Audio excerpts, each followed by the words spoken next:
얘들아 안녕? 나 고양이야. 오늘은 출애굽기 두 번째 동영상이야. 다 읽었지? 음. 읽지 않았더라도 조용히 잘 들어봐 알겠지? 야옹.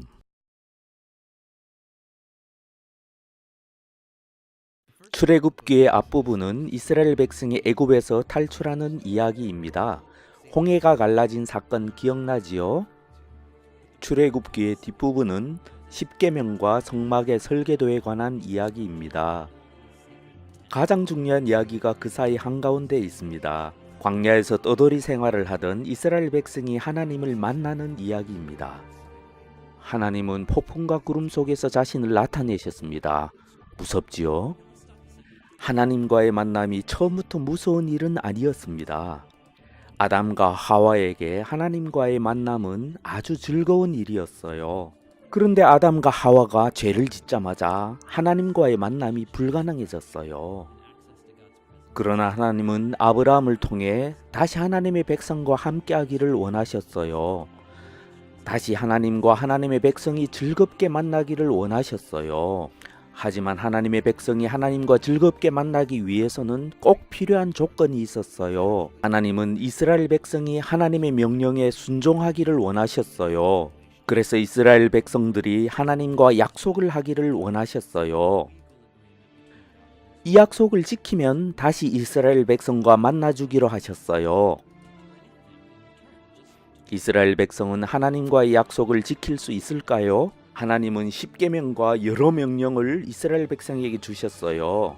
이스라엘 백성이 이 명령을 지키면 이스라엘 백성은 온 세상의 제사장 나라가 될 것이라고 하셨어요. 이스라엘이 온 세상을 축복하는 민족이 될 것이라고 약속하셨어요. 이 약속이 이루어지기 위해서는 이스라엘 백성이 하나님의 명령을 꼭 지켜야만 했어요. 하지만 하나님과의 약속을 지키는 일은 쉽지 않았어요.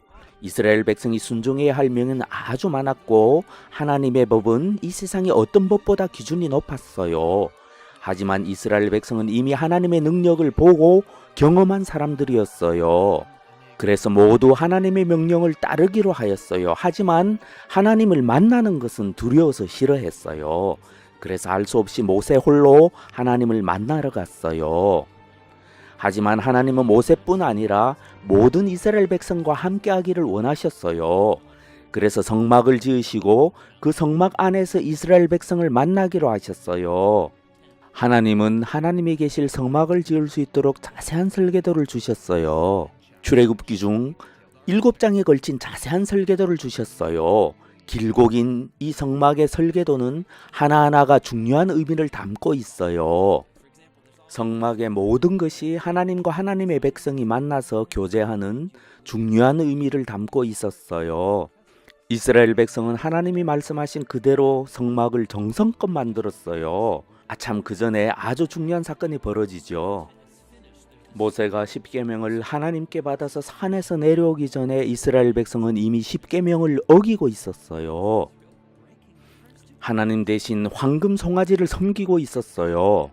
모세는 너무나 화가 났어요. 그런데 하나님은 모세보다 더 화가 나셨어요. 하나님은 모세에게 모든 이스라엘 백성을 죽이고 모세와 다시 시작하겠다고 하셨어요. 모세는 이스라엘 백성을 죽이려고 하시는 하나님을 가로막았어요. 자신의 백성 대신에 모세 자신을 죽여달라고 하나님께 부탁을 했어요.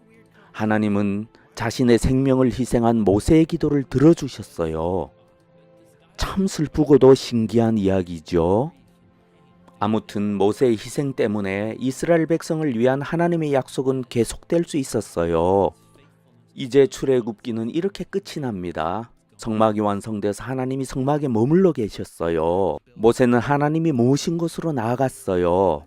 하지만 모세는 그 안으로 들어갈 수 없었어요. 이렇게 출애굽기는 끝나게 됩니다. 왜 하나님이 계신 곳으로 들어갈 수 없었을까요? 이스라엘 백성과 하나님 사이에는 해결해야 할 문제가 더 있었어요. 과연 하나님과 이스라엘 백성은 즐겁게 다시 만날 수 있을까요?